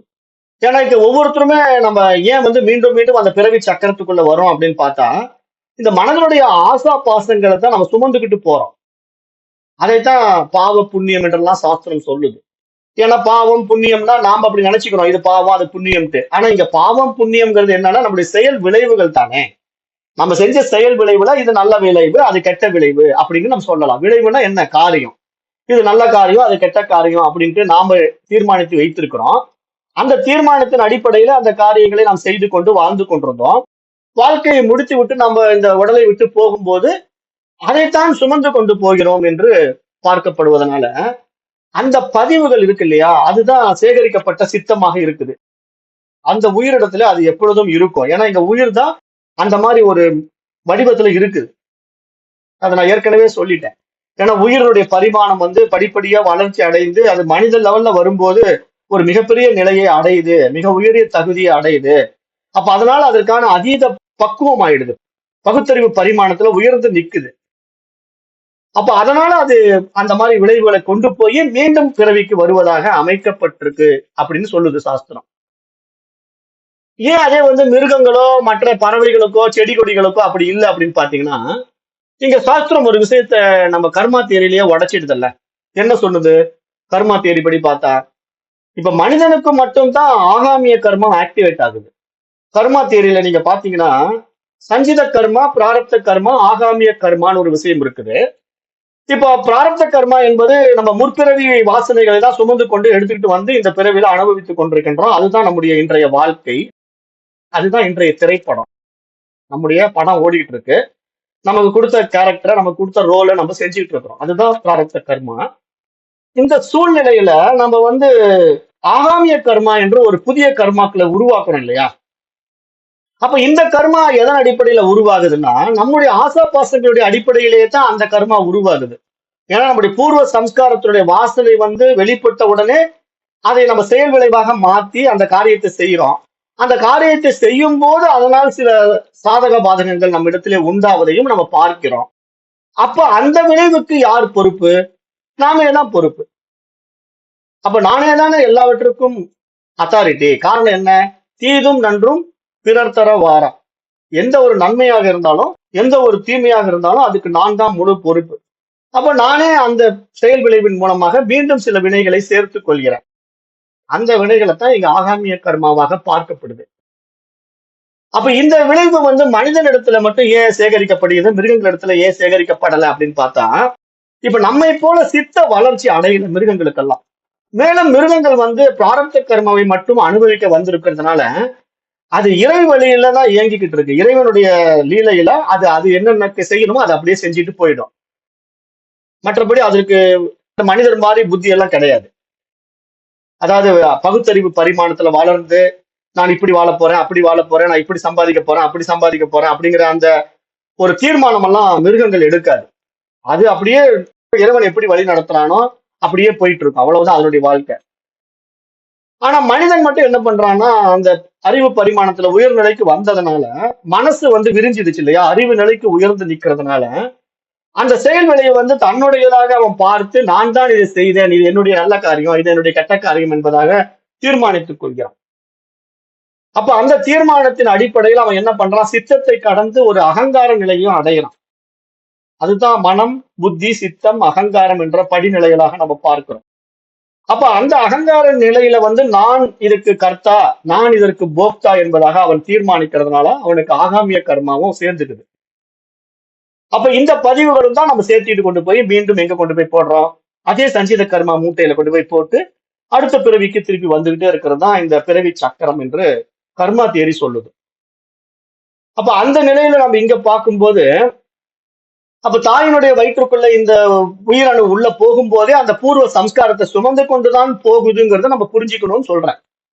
அப்ப அந்த நிலையில நாம புரிந்து கொண்டு உள்ள இருக்கிறதுனால தான் நமக்கு அந்த பூர்வ சம்ஸ்காரங்கள் அப்பயே தெரியுது, வெளிப்படுது அப்படின்னு சாஸ்திரம் சொல்லுது. ஆனா அது வெளியே வந்த பிறகு ஏன் மறந்து போகுது அப்படின்னா, இந்த படத்துல மூழ்கி போகுது. அதாவது இந்த உலகம்ங்கிற ஒரு விஷயத்த இந்த உயிர் பாக்குது இல்லையா? உடல் எடுத்து பாக்குது, முதல்ல பூமியில வருது. வந்து இந்த பூமியை பார்த்த உடனே அதுக்கு ஆனந்தம், தலைக்கால் புரியல. ஏன்னா என்னென்னமோ இருக்குது இந்த பூமியில. எதை அனுபவிக்கிறது, எதை விடுறதுன்னே தெரியல. அவ்வளவு விசேஷ சுகங்கள் நிறைந்து காணப்படுகிறது. அப்ப இந்த விசேஷ சுகங்கள்ல எதையெல்லாம் அனுபவிக்க முடியும் துடிக்கிற அந்த துடிப்புலயே வாழ்நாள் முடிஞ்சு போகுது. எல்லாரும் எல்லாமே அனுபவிக்க முடியறது இல்ல. ஆனா முயற்சி எடுக்கிறோம் இல்லையா? எல்லாருமே எல்லா முயற்சி எடுக்கிறோம். அதனால ஒருத்தருக்கு வந்து டூர் போயிட்டே இருக்கணும்னு ஆசை இருக்கும், போக முடியாது. ஒருத்தர் கோயில் கோயிலா சுற்றணும்னு ஆசை இருக்கும், போக முடியாது. இப்படி ஒவ்வொருத்தருக்கும் ஒவ்வொரு ஆசைகள் இருக்கும். அந்த ஆசைகளை நடைமுறைப்படுத்த முயற்சிகள் எடுப்போம். ஆனா நடைமுறையில அது சாத்தியம் இல்லாம போறதுனால அது ஏக்கமாகவும் மாறுது இல்லையா மனசுக்கு? அப்ப அந்த ஏக்கம், அந்த தாக்கம் எல்லாம் என்ன பண்ணுது? பதிவுகளாகவே உள்ள மனசுல போய் பதிஞ்சு மீண்டும் ஒரு பிறவிக்கு வித்திடுவதாகத்தான் இங்க சாஸ்திரம் சொல்லுது. அப்ப நாம இங்க என்ன புரிஞ்சுக்கணும்? இந்த நினைவுகள்ல போய் நம்ம சிக்காம அந்த நினைவுகள் இருந்து விடுபடுறதுதான் இங்க மனமற்ற நிலைன்னு சாஸ்திரம் சொல்லி கொடுக்குது. அப்ப நம்ம அந்த நிலைக்கு நம்ம உயர்ந்துடணும். அந்த நிலைக்கு நம்ம உயர்ந்து இங்க பார்த்தோம்னா, அப்ப மனசு தான் இதுல எல்லாம் போய் சிக்குது, சிக்கி நம்மளை சின்ன பின்னம் ஆக்குது. அப்ப நாம இந்த எச்சரிக்கையாக இந்த உலகத்தை பார்க்கணும். இந்த உலகம் வந்து ஒரு மாய உலகம், இது நம்மள மயக்குது அப்படின்னு நம்ம இந்த சாஸ்திரத்தின் மூலமா புரிந்து கொண்டோம்னா நமக்கு என்ன ஒரு தெளிவு கிடைக்குது? ஓ, இது வந்து இயற்கையினுடைய நீதிப்படி எல்லாம் இயங்குற மாதிரி இப்ப நானும் இயங்கிட்டு இருக்கிறேன், இந்த உடலும் இயங்குது. அப்ப அந்த இயக்கம் அதனுடைய இயக்கப்படியே இயங்கட்டுமே, நான் ஏன் தனியா போய் இதை செய்ய போறேன், அதை செய்ய போறேன்ட்டு ஆர்ப்பாட்டம் பண்ணணும், அட்டகாசம் பண்ணணும். அதுவே செய்யட்டும் அது அப்படின்னு அதன் போக்குல விடுவதுதான் இங்க சரணாகதி என்று பார்க்கப்படுது. சரணாகதிங்கிறது என்னன்னா, தன்னை முழுவதுமாக அதனிடத்திலே ஒப்புவிப்பது. அதாவது இங்க நான் செய்வதற்கு ஒன்றும் இல்லை, எல்லாம் உன் செயல் என்று நம்ம அந்த இயற்கையினிடத்திலே, அந்த இறைவனிடத்திலே ஒப்புவிக்கும் போது அது தம்மை வழி நடத்துகிறது இல்லையா? அதுதான் அந்த இறை வாழ்க்கை என்று பார்க்கப்படுது. இப்ப மிருகங்கள் எல்லாம் அந்த இறை வாழ்க்கை வாழ்ந்தாலும் அதுகளுக்கு வந்து ஞானம் இல்லை இல்லையா? மனசுங்கிற ஒரு விஷயம் வந்து படிநிலையில உயராததுனால தன்னை யார் என்று அறிந்து கொள்ளக்கூடிய ஞானம் இல்லாததுனால மிருகம் மீண்டும் பிறவி எடுக்குது. அதனுடைய சம்ஸ்கார பதிவுக்கு ஏற்ற வாசனைகள் இருக்கு இல்லையா? ஏன்னா அது பிராரப்த கர்மாவை மட்டும்தான் அனுபவிச்சுட்டு போகுது. மிருகங்களோ, பறவைகளோ, புழு பூச்சிகளோ. ஆனா சஞ்சித கர்மாவில பாக்கி வச்சிருக்கிறத திருப்பி கொண்டு வரணும்ல. அது மாதிரி மனிதனும் இங்க பிராரப்த கர்மாவை மட்டும்தான் அனுபவிச்சுட்டு போறான். சஞ்சித கர்மாவிலிருந்து திருப்பி தூக்கிட்டு வந்து அவன் அடுத்த உடலுக்கு வரப்போறான். அது இல்லாம இந்த பிறவிலேயே நிறைய பதிவுகளையும் சேர்த்திக்கிறான். அப்ப அதனால மனித பிறவியில வரும்போது 2 ஆப்ஷன் இருக்கு. ஒண்ணு பிறவா பெருநிலை, இல்லைன்னா அதிகமான பிறவிகள். இது 2ல நாம எதை சூஸ் பண்றது நாம தான் முடிவு பண்ணணுங்கிற மாதிரி சாஸ்திரம் சொல்லுது. அப்ப அதற்கான அறிவு நம்மிடத்திலேயே கொடுக்கப்பட்டிருக்கிறத இங்க பூடகமாக சாஸ்திரம் எப்படி சொல்லுதுன்னா, அதை வந்து ஆகாமிய கர்மா என்ற ஒரு விஷயத்துல கொண்டு வந்து மறைச்சி வச்சிருக்கு, ஒழிச்சு வச்சிருக்கு. அப்ப அந்த ஆகாமிய கர்மா நம்ம இடத்துல கொடுக்கப்பட்டிருக்கிறதுனால இப்ப நாம வந்து கேள்வி கேட்கலாம், எல்லாம் இறை செயல், அப்ப என்னுடைய செயல் ஒன்றும் இல்லை என்று நான் எப்படி அவனிடத்துல ஒப்புவிப்பது அப்படின்னு பார்த்தா, நம்மை நாம் முழுவதுமாக இழக்கும் போது நம்முடைய வாழ்க்கையை அவன் வாழுகின்றான் என்று நான் ஏற்கனவே சொன்னேன். ஆனா நாம் நம்முடைய வாழ்க்கையை இழக்காத போது, நான் தான் எல்லாம் செய்கிறேன், இது என்னுடைய செயல் என்ற அகங்காரம் மமகாரம் நம்ம இடத்துல இருக்கின்ற வரைக்கும் அது என்னுடைய செயலாகவும் நானே அதற்கு கர்த்தா போக்தாவாக செயல் செய்பவனாகவும் செயலை அனுபவிப்பவனாகவும் இருப்பதினால அதற்கான விளைவுகளை காரியங்களை நான் கட்டாயம் ஏற்றுக்கொண்டுதான் ஆக வேண்டும். அதுதான் ஆகாமிய கர்மா என்பதாக பார்க்கப்படுது. அப்ப இங்க நாம் இதை புரிஞ்சுக்கிட்டோம்னா நாம சேஃப்டியா எஸ்கேப் ஆகுறது எப்படின்னா சரணாகதியில தான் எஸ்கேப் ஆக முடியும். ஏன்னா இங்க நான் செய்யறதுக்கு ஒண்ணும் இல்ல, என்னுடைய வாழ்க்கை நீ வாழ்ற எடுக்கப்பட்ட படம், அது எப்படினாலும் இறுதியை வந்து இப்படித்தான் நீ முடிக்க போற. இங்க நான் என்ன மாத்தி என்னுடைய வாழ்க்கையை நான் முடிக்க முடியும்? ஒண்ணும் பண்ண முடியாது. அதனால நான் உன்னிடத்திலேயே என்னை ஒப்படைத்து விட்டேன் இறைவா, நீ எப்படி கொண்டு போறியோ அப்படியே கொண்டு போன்னு நம்ம ஒப்படைச்சிட்டோம்னா நம்முடைய வாழ்க்கையை அது வாழும் என்று நான் ஏற்கனவே சொன்ன மாதிரிதான் வாழ முடியும். ஆனா நம்ம அப்படி ஒப்படைக்கிறது இல்லை. ஏன்னா நம்முடைய மைண்ட் என்ன பண்ணுதுன்னா இந்த உலக விவகாரங்களுக்குள்ள ஈகோவோட சிக்கி சிக்கி பல தாக்குது இல்லையா, பல விஷயங்களை போய் உள்ள போய் மூக்க நுழைச்சு நாக்க நுழைச்சு அட்டகாசம் பண்ணுது இல்லையா, அப்ப அதுக்கு உண்டான விளைவுகளை சந்திக்கத்தானே செய்யும். அதை ஏற்றுத்தான் ஆக வேண்டும். ஏனென்றால் அது ஆகாமிய கர்மாவின் நியதிப்படி அது சேகரிக்கப்பட்டு மீண்டும் அதற்கான விளைவுகளை நாம் அனுபவிக்கத்தான் வேண்டும். அதிலிருந்து நாம் தப்ப முடியாது என்பதை சாஸ்திரம் ஆணித்தரமாகவே சுட்டிக்காட்டுது. அப்ப நம்ம இங்க ஞானம் என்ற ஒரு விஷயம் நமக்கு என்ன சொல்ல வருது அப்படின்னு பார்த்தா, இந்த தெளிவு நம்ம கிட்ட வந்துட்டா போதும், நாம நம்மளை இழந்து விடுவோங்கிறது தான் ஞானம். ஆனா இது தெரியாதனாலதான் நம்ம அஜ்ஞானத்துல நம்மளை இழக்க மாட்டேங்கிறோம், அகங்காரத்துல ஆடிக்கிட்டு இருக்கிறோம் அப்படின்னு நம்ம புரிஞ்சுக்கணும். ஏன்னா யாரெல்லாம் தன்னை இழக்க முடியும்? தன்னை என்றால் தான் இந்த மனம் இந்த உயிர் என்று புரிந்து கொண்ட பிறகு இங்க என் செயலாவது ஒன்றுமில்லை, எல்லாம் அந்த உணர்வாகிய இறைவன் செயல், அவன் செயல் என்று அவனிடத்திலே தன்னை ஒப்புவிப்பது ஞானம். அப்படி ஒப்புவிக்க முடியாம நானே எல்லாம் செய்கின்றேன் என்று நினைப்பது அகங்காரம், அஜ்ஞானம் என்று பார்க்கப்படுது. அப்ப நம்ம இங்க ஒப்புவிப்பதுனால நம்ம இருமைகள் ஆயிடுவோமா அப்படின்னு பார்த்தா இல்லை. ஏனென்றால் இங்க இறைவன் மட்டும் தான் இருக்கின்றான். இங்க இந்த படம் வந்து அவனுடைய டைரக்ஷன்ல இயங்கிட்டு இருக்கு. அப்ப அவனுடைய டைரக்ஷன்ல இந்த கேரக்டரை சேஞ்ச் பண்றது, ரோலை மாத்துறதுக்கு உண்டான அத்தாரிட்டி அவனுக்கே இருக்குது. அப்ப நம்ம எப்படி புரிஞ்சுக்கணும்? இப்ப நம்ம சாதாரணமா நடைமுறை வாழ்க்கையில இப்ப நம்ம படம் எடுக்கிறோம், அந்த படத்துக்கு நீங்க தான் டைரக்டர்னு வச்சுக்கீங்களேன். ஒரு படம் எடுக்கிறதுக்கு நீங்க டைரக்டர். இப்ப நீங்க டைரக்டரா இருக்கிறதுனால நீங்க என்ன மாதிரி கேரக்டர்ல யாரெல்லாம் போடணும், சிவாஜி கணேசனை எப்படி போட்டா சூப்பரா இருக்கும், நாகேஷ் எப்படி போட்டா சூப்பரா இருக்குங்கிறத டைரக்டராகி நீங்க தான் தீர்மானிச்சு அந்த ரோலை கொடுக்குறீங்க அவங்களுக்கு. அப்ப அந்தந்த ரோலை அவங்க சரியா செய்யறாங்களாங்கிறத டைரக்டரான நீங்க தான் பாக்குறீங்க. அந்த படம் வந்து நல்லா ஓடி 100 நாள் உங்களுக்கு வெற்றியை ஈட்டி கொடுக்கும். அதுல வந்து நீங்க அந்த படத்தை எடுத்து முடிச்சுட்டு அந்த படத்தை போட்டு பாப்பீங்களா இல்லையா? டைரக்டருடைய வேலை என்ன? ஒரு படத்தை எடுத்துக்கிட்டு இருப்பாரு, அந்த படம் எடுக்கவே அந்த படத்தை ஓட்டி பார்ப்பாரு, போட்டு பார்ப்பாரு. அவர் என்ன நினைப்பாருன்னா, இந்த சீன் வந்து எனக்கு கொஞ்சம் பிடிக்கலீங்க, இதை கொஞ்சம் மாத்திடலாம்னு நினைக்கிறேன், இந்த இடத்துல ஹீரோ வந்து அவளை நான் எதிர்பார்த்த மாதிரி ஆக்ட் பண்ணல அப்படின்னு சொன்னாருன்னா, அப்புறம் அடுத்தது அதுக்கு ஒரு ரீஷாட் எடுப்பாங்களே இல்லையா, அந்த இடத்துல மாற்றம் பண்ணி ஒரு படம் திருப்பி எடுப்பாங்க. அப்புறம் அதே மாதிரி அந்த சீன் தேவையில்லாத சீனை கட் பண்றதுக்கும் அந்த டைரக்டருக்கு ரைஸ் இருக்கா இல்லையா? இதுல வந்து இந்த சீன் தேவையே இல்லைங்க, வளவளன்னு போட்டு டைலாக் இருக்கு, இதை தூக்கிடலாம் அப்படின்னு சொன்னாருன்னா அந்த இடத்த கட் பண்ணிடுவாங்க. அப்ப இதெல்லாம் ரைட்ஸ் யாருக்கிட்ட இருக்கு? ஒரு டைரக்டர் கிட்ட இருக்கிற மாதிரி இறைவன் கிட்ட அந்த ரைட்ஸ் இருக்கு. அப்ப நம்முடைய வாழ்க்கையை நம்ம அவனிடத்துல பூரணமாக ஒப்படைக்கும் போது நம்முடைய வாழ்க்கையை அவன் மாற்றி அமைக்கிறான் என்று நம்ம பார்க்க முடிகிறது. அதுதான் இங்க வந்து இறைவனுடைய அனுகிரகம் என்று சாஸ்திரம் சொல்லுது. அனுகிரகம்ங்கிற வார்த்தை இதைத்தான் புரிஞ்சுக்கணும். ஏன்னா எப்படியே வந்து நேர்ல தோன்றி அப்படியே அனுகிரகம் எல்லாம் கொடுக்க மாட்டார், சினிமாவில் வர்ற மாதிரி எல்லாம் வரமாட்டார். நமக்கு வாழ்க்கை மாறும். அவனிடத்துல நம்ம பூரணமா நம்ம ஒப்படைக்கும் போது, அந்த பூரண சரணாகதிக்குள்ள நம்ம வரும்போது நம்முடைய வாழ்க்கையில் நடைபெறுகின்ற மாற்றங்களை நம்ம கண்கூடாக பார்க்கலாம். அது எத்தனை பேரால முடியும்னு எனக்கு தெரியாது. அப்படி முடிந்தவர்கள் தான் வாழ்ந்து காட்டினார்கள் இந்த சமுதாயத்துல, ஞானிகளாக யோகிகளாக வாழ்ந்து காட்டினார்கள் என்று நம்ம பார்க்க முடிகிறது. அப்ப இந்த இடத்துல நாம இந்த பாடத்திட்டத்துல என்ன புரிஞ்சுக்கிறோம்? இந்த மாதிரி எத்தனையோ பிறவிகள் எடுத்து பிறந்து வளர்ந்த வாமதேவ மகரிஷி, வாமதேவ முனிவர் தன்னுடைய பிறப்பை முடித்துக் கொண்டார். இந்த பிறவியோட முடித்துக் கொண்டேன் என்று சொல்கிறார். அப்ப அவர் என்ன அடைந்தார்? ஞானத்தை அடைந்தார். நான் வந்த வேலையை முடித்துக் கொள்ளக்கூடிய ஞானத்தை அடைந்து விட்டார்.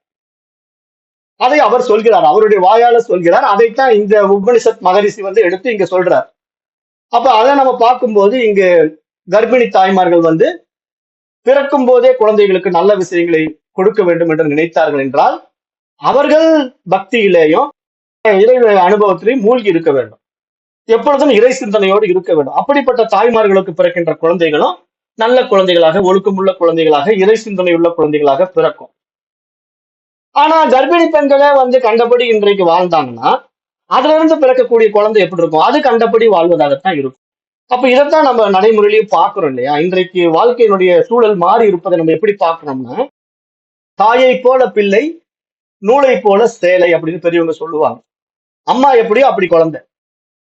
அப்ப அம்மாவுடைய கேரக்டரை எப்படி அந்த குழந்தை எடுத்துக்குது அப்படின்னா, இந்த அம்மா வந்து குழந்தைய வயிற்றுக்குள்ள வச்சுட்டு இருக்கும் போதே பண்ணாத அக்கிரமம் எல்லாம் பண்ணிட்டு இருந்தாங்கன்னு வச்சுக்கோங்களேன். நிறைய திரைப்படங்களை பாக்குறது, நிறைய கெட்ட வார்த்தைகளை பேசுறது, அப்புறம் நிறைய சண்டைக்கு போறது, பக்கத்து வீட்டுக்காரர்கிட்ட போய் சண்டை சச்சரவுல ஈடுபடுறது, இது மாதிரியான தீய விஷயங்கள், தீய உணவு பழக்கங்கள், இப்படி எல்லாம் அவங்க கேரக்டர் வைஸ் எவ்வளவுக்கு எவ்வளவு மோசமா இருக்காங்களோ அவ்வளவுக்கு எவ்வளவு அந்த குழந்தை உள்ள இருந்து மோசமா தான் வளரும். அதனாலதான் பெரியவங்க அந்த அம்மா மாதிரியே பையன் வந்திருக்கான் அப்படின்னு சொல்லுவாங்க. தாயை போல பிள்ளைன்னு தான் சொல்லுவாங்க. அப்பா போல பிள்ளைன்னு சொல்ல மாட்டாங்க. ஏன்னா அப்பா வந்து அந்த விந்தணுவை கொடுக்கும் போது பியூரா தான் கொடுக்குறாரு. அந்த விந்தணு வந்து உள்ள போன உடனே அது தாயினுடைய கர்ப்பத்துல வளரும் போது அந்த குழந்தைக்கு தேவையான உணவை தாய் தான் கொடுக்குறான். தன்னுடைய உணவை வந்து அந்த தொப்புள் கொடி மூலமா அந்த குழந்தைக்கு ஊட்டுறா. அப்ப அந்த உணவை மட்டும் ஊட்டுவது மட்டும் இல்லாம அவளுடைய உணர்வையும் சேர்த்து ஊட்டுறான். அதைத்தான் இங்க இறைவன் வந்து அந்த உணர்வாய் உள்ள கலக்கிற விஷயமா நம்ம பாக்குறோம். அப்ப அந்த நிலையில அவன் வந்து தேவையற்ற உணர்ச்சிகள்ல சிக்கிறான்னு வச்சுக்கோங்களேன். பய உணர்ச்சி, கோப உணர்ச்சி, காம உணர்ச்சி என்ற வெளி உணர்ச்சிகள் அதிகமாக அவ ஈடுபடுவதை பார்த்தோம்னா அந்த குழந்தைக்கும் அந்த உணர்ச்சி தாக்கம் அதிகமாகி வளர்வதையும் பார்க்க முடியும். அந்த குழந்தை பிறந்த பிறகு அப்படித்தான் இருக்கும் என்பது எந்த ஐயமும் இல்லை என்பதை இந்த சாஸ்திரம் இது போன்ற விஷயங்கள் மூலமாக நமக்கு ஒரு கர்ப்பிணி பெண்ணினுடைய மகத்துவத்தை சுட்டி காட்டுவதாக பார்க்க வேண்டும். ஏன் இதெல்லாம் சொல்லுது சாஸ்திரம்? இதெல்லாம் எதுக்கு தேவை அப்படின்னு கேட்டீங்கன்னா, அந்த ஒழுக்க நேரிக்குள் நம் முன்னோர்கள் வாழ்ந்தார்கள் என்பதற்கு தான் இதெல்லாம் நம்ம பார்க்கிறோம். இதை தெரிஞ்சு நான் என்ன பண்ண போறேன் அப்படின்னு நிறைய பேர் கேட்கலாம். ஆனா இப்படிதான் வாழ்ந்தார்கள் நம்முடைய முன்னோர்கள். அந்த கர்ப்பிணி பெண்ணிடத்தில் அவ்வளவு விஷயங்கள் புதைந்து கிடைக்கிறது. தாயை போல பிள்ளை உருவாக வேண்டும் என்றால் நல்ல தாயாக இருக்க வேண்டும் என்பதையும் சாஸ்திரம் இங்கு சொல்ல வர்றதை நம்ம புரிந்து கொள்ள வேண்டும் என்று சுட்டிக்காட்டப்படுகிறது. இது வந்து 2வது அத்தியாயத்திலே இவ்வாறு கர்ப்பிணி பெண்களுக்கு முக்கியத்துவம் கொடுத்து இந்த 2வது அத்தியாயம் நிறைவடைகிறது.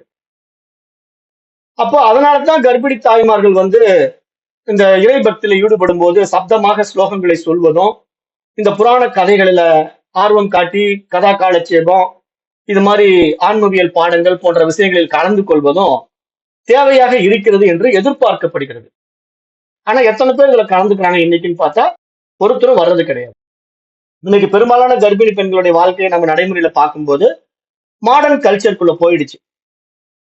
அப்ப அதனாலதான் வர்ற ஜெனரேஷனும் அப்படித்தான் இருக்குது. அதை மாற்றவும் முடியாது. ஏன்னா அம்மா மாதிரி தான் அப்புறம் குழந்தை இருக்கும். இவங்க அந்த ஃபாரின் கல்ச்சரோ அந்த ஃபாரின் மோகமோ அந்த வெளிநாட்டு கலாச்சாரமோ தாயின் இடத்துல பார்க்கும்போது அந்த குழந்தை அவங்க அம்மாவோட 2 மடங்கு வளர்ந்துரும். ஏன்னா இங்க பெரியவங்க ஒரு பழமொழி சொல்லுவாங்க, தாய் 8 அடி பாஞ்சா குட்டி 16 அடி பாயும் அப்படிம்பாங்க. அப்போ இது வந்து ஒரு மிருகத்தோட கம்பேர் பண்ணி சொல்லப்பட்டிருந்தாலும், ஒரு புலிக்குட்டி வந்து தாய் வந்து 8 அடி பாஞ்சு அந்த புலி வேட்டையாடுதுன்னா அந்த புலிக்குட்டி 16 அடி பாஞ்சு வேட்டையாட அளவுக்கு அது ஒரு சக்தி வாய்ந்ததா வளருது. அது மாதிரி விஷயத்தை நம்ம சமுதாயம் வந்து மனிதர்களோட ஏன் ஒப்பிடுது அப்படின்னா, இங்க அம்மா போல பிள்ளை அப்படிங்கறத சொல்ல வருது.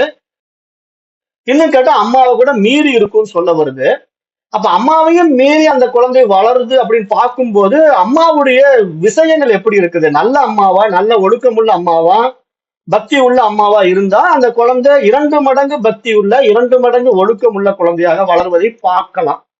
அம்மாவே கெட்டவளா, கெட்ட புத்தியில கெட்ட விஷயங்களை செய்து கொண்டிருக்கிறதா இருந்தா அந்த குழந்தை அம்மாவை விட 2 மடங்கு கெட்ட குழந்தையா, கெட்ட புத்தி உள்ள குழந்தையாக வருவதையும் பார்க்கலாம் என்பதுதான் இந்த பாடத்துல வரக்கூடிய முக்கிய விஷயமாகவும் பார்க்கப்படுது. அடுத்தது 3வது அத்தியாயத்துல இந்த உயிருக்கும் ஆன்மாவுக்கும் உள்ள வித்தியாசம் பேசப்படுது. ஏன்னா இப்ப நம்ம இது வரைக்கும் உயிர் உயிர் அப்படின்னு சொல்லிட்டு இருந்தோம் இல்லையா? அந்த உயிர்ங்கிறது என்ன? அது உணர்விலிருந்து வெளிப்பட்ட ஒரு அம்சம் என்று பார்த்தோம். அப்ப உணர்விலிருந்து ஏன் அது வெளிப்பட்டது? அருவமான உணர்வு அரு உருவமாக வெளிப்பட்டதுதான் இங்க உயிர். அப்படி வெளிப்பட்ட அந்த அருவுருவமான உயிரானது தாயினுடைய கர்ப்பத்துக்குள்ளே நுழையும் போது உருவமாக மாறிவிட்டது என்று பார்த்தோம். அப்ப உருவம், அருவுருவம், அருவம் என்ற நிலையிலே இறைவன் அருவமாக இருக்கின்றான். அப்ப அந்த அருவ நிலைக்கு நம்ம வர வேண்டும் என்றுதான் இங்க பார்க்கிறோம். அது எப்படி சாத்தியம், உயிருக்கு எப்படி அது சாத்தியம் என்பதை இந்த 3வது அத்தியாயம் பேசுது. இப்ப இந்த 3வது அத்தியாயத்தில் நம்ம பார்க்கும்போது இங்க 3 விஷயங்கள் இருக்கு இல்லையா? உடம்பு, உயிர், ஆன்மா. இந்த 3 தான் நம்ம ஒரு மனிதனுடைய தொகுப்பு. இப்ப நம்ம எல்லாருமே எப்படி இருக்கிறோம் அப்படின்னு பார்த்தா, நம்ம எல்லாருக்கும் ஒரு உடம்பு இருக்குது, ஒரு உருவம் இருக்குது. அந்த உருவத்துக்குள்ள ஒரு உயிர் இருக்குது. அந்த உயிர் தான் இந்த உருவத்தை இயக்கிட்டு இருக்குது. அந்த உயிரும் உடம்பும் இணைந்திருந்தா மட்டும் போதுமானா இல்ல. அந்த உயிரும் உடலும் இருந்தாலும் அங்க உணர்வு இருக்க வேண்டும், இறைவன் இருக்க வேண்டும் என்று சாஸ்திரம் சொல்லுது. அதுதான் ஆன்மா, பரமன், இறைவன் என்று பார்க்கிறோம். அப்ப இறைவனுக்கு வேறாக இந்த உயிர் இருக்குதா அப்படின்னு பார்த்தா, இறைவனுக்கு வேறாக இல்ல. அதனுடைய அம்சமாக வெளிப்பட்டு இருக்கிறதுனால அது தன்னை மீண்டும் தன் இயல்பு நிலைக்கு கொண்டு வருவதற்கான ஒரு திருவிளையாடல் என்றுதான் நம்ம இதை பார்க்கணும். அப்ப அந்த திருவிளையாடல்ல இப்ப நாம எப்படி பயணிக்கிறோம்ங்கிறது இந்த பாடத்திட்டத்தினுடைய முக்கிய விஷயமாகவும் இருக்குது. அப்ப இங்க உடம்பு, உயிர் அப்படின்னு பார்த்தா, உயிர் தான் நம்ம ஏற்கனவே சொல்லிட்டோம். உயிர்னா ஜீவன் என்று சொன்னோம். அந்த ஜீவன்னா மனசும் பிராணனும் சேர்ந்தது என்று பார்த்தோம். அப்புறம் ஆன்மா. அப்ப உடம்பு, உயிர், ஆன்மா என்ற பலவற்றின் தொகுதியால் ஆனவன் தான் மனிதன். அப்ப இந்த மனிதனுக்கும் இறைவனுக்கும் என்ன தொடர்பு என்பதை இந்த அத்தியாயம் ஆராய்கின்றது. இந்த 3வது அத்தியாயம் ஆராய்கின்றது. அந்த 3வது அத்தியாயத்திலே முதல் மந்திரம், ஓம் கோ அயமாத்மேதி வய முபாஸ்மகே கதரஹ ச ஆத்மா ஏனவா பஷ்யதி ஏனவா ஸ்ருணோதி ஏனவா கந்தானா ஜிக்ரதி ஏனவா வாசம் வியாக்கரோதி ஏனவா ஸ்வாத்து சாஸ்வாது ச விஜானாதி. இங்க என்ன சொல்லுதுன்னா, இங்க ஆன்மான்னு நம்ம எதை சொல்றோம் அப்படின்னு பார்த்தோம்னா, அதாவது உயிரையா இல்ல எதை நம்ம ஆன்மான்னு சொல்றோம் அப்படின்னு பார்த்தா, இங்க ஆன்மா என்பது உயிர் அல்ல அப்படிங்கறத நம்ம புரிஞ்சுக்கணும். ஏன்னா ஆன்மாவினிடத்துல வெளிப்பட்ட ஒரு அம்சம் தான் இங்க உயிர். அந்த உயிர் அம்சம் மனசாகவும் இருக்குது நம்ம பார்த்தோம். அதை ஜீவன் என்று நம்ம சொன்னோம். அதை சில சாஸ்திரங்கள் என்ன சொல்லுது, ஜீவாத்மா என்று சொல்லுது. அப்ப இங்க ஜீவாத்மாவும் பரமாத்மாவும் ஒன்றுதான் என்று நம்முடைய அத்வைத சித்தாந்தம் பேசுது. அப்ப இங்க ஆன்மா வேறு உயிர் வேறானா இல்லை. ஆனால் அந்த உயிரானது அதனுடைய பிம்பம், பிரதிபிம்பம், அதனுடைய வெளிப்பாடு என்றுதான் நம்ம இங்க பார்க்கணும். ஏன்னா அந்த வெளிப்பாட்டு ஏன் நடந்தது என்று பார்த்தா, உணர்வு தன்னை வெளிப்படுத்தி தன்னையே பார்க்க விரும்புதுங்கிறது தான் இங்க இந்த பாடத்தினுடைய நோக்கம். அப்ப இங்க ஆன்மான்னு நம்ம எதை சொல்றோம்னா, அதுதான் இறைவன், பரமன், பரமாத்மா என்று நம்ம சொல்கிறோம். இங்க அந்த சந்தேகம் நமக்கு தெளிவுபடுத்தப்படுது. அப்ப அந்த ஆன்மாவினுடைய உண்மைத்தன்மை என்ன அப்படின்னு பார்த்தா, யாரால் பார்க்கிறோமோ, யாரால் கேட்கிறோமோ, யாரால் மனங்களை எல்லாம் முகர்கிறோமோ, யாரால் பேசுகிறோமோ, இனிப்பு கசப்பு என்று பகுத்து அறிகிறோமோ, அவரே ஆன்மா என்பதாக பார்க்கப்படுது. அப்ப நம்ம இங்க என்ன புரிஞ்சுக்கணும்னா, இந்த உடம்பும் உயிரும் இருந்தாலும் கூட அந்த உணர்வு தான் இதையெல்லாம் பகுத்தறியக்கூடிய நிலையில உயர்ந்து நிக்குது. மனமாகவும் உயிராகவும் அந்த இடத்துல பரிணாம வளர்ச்சி அடைந்து அந்த உணர்வு நிக்குது. அப்ப இங்க புலன்கள் மட்டும் இருந்தா போதுமா, உடல் மட்டும் இருந்தா போதுமா அப்படின்னு பார்த்தா, இந்த உடம்பு புலன்கள் மட்டும் இருந்தால் போதாது. அந்த உடம்பும் புலன்களும் இருந்தாலும் அதற்குள்ளே உயிர் என்ற ஒரு விஷயம் இருக்கணும். உயிர் இருந்தா தான் அந்த உடம்பு ஆனது இயங்கும். அப்பதான் கண் வழியா பார்க்கும், காது வழியா கேட்கும், நாக்கு வழியா சுவைக்கும், வாய் வழியா பேசும். அப்ப இதெல்லாம் நடக்கணும்னா அந்த உயிர் உள்ள இருக்கணும் அப்படின்னு பார்த்தா, சரி அந்த உயிரும் இருந்தா மட்டும் இதெல்லாம் சாத்தியமா அப்படின்னு பார்த்தா இல்ல, அந்த உயிரும் கூட உணர்வு கலக்கணும் அப்படின்னு சொல்லுது. ஏன்னா வெறும் உயிர் மட்டும் அதை நடைமுறைப்படுத்த முடியாது. ஏனென்றால் அந்த உயிர் மட்டும் அதுல இருந்ததுன்னா, நம்ம ஏற்கனவே சொன்னோம், உடம்பும் இருக்குது உயிரும் இருக்குது. ஆனா ஒரு கோமா நோயாளி அந்த உணர்வு நிலைக்கு உயர முடியாம ஜடமா கிடக்குறான். ஏன்னா அவனுக்கு உடலும் உயிரும் இருந்தாலும் உணர்வு அங்க வேலை செய்யல. உணர்வு வேலை செய்யும் போதுதான் அவன் காதுகளால் கேட்க முடியும், கண்களால் பார்க்க முடியும், இது இது இன்னது என்று பகுத்தறிய முடியும். அப்ப நம்ம எப்படி இதை புரிஞ்சுக்கிறோம்? இதைத்தான் பரிணாம வளர்ச்சின்னு சொல்றோம். இப்ப கல்லும் அந்த கோமா ஸ்டேஜ்ல இருக்கிற மனுஷனும் ஜடம் மாதிரி தான். இப்ப நாம என்ன நினைக்கிறோம், கல்லு அசையாம கிடக்குது, அதுக்கு உயிர் இல்லை அப்படின்னு நம்ம நினைக்கிறோம். ஆனா நான் ஏற்கனவே சொல்லிட்டேன், அதுக்கு உயிர் இருக்குதுன்னு சொல்லிட்டேன். ஆனா அந்த உயிர் இருந்தாலும் அது புலன்கள் இல்லாததுனால அது எதையும் அறிய முடியாது. அந்த இடத்துல எந்த புலன்களுமே கிடையாது. கல்லு, மண்ணு, கட்டெல்லாம். ஆனா அதுக்குள்ள அணு இயங்கிக் கொண்டிருக்குதுன்னு நம்ம பார்த்தோம். அறிவியல் ரீதியா தான் நம்ம உங்களுக்கு புரிய வச்சோம்.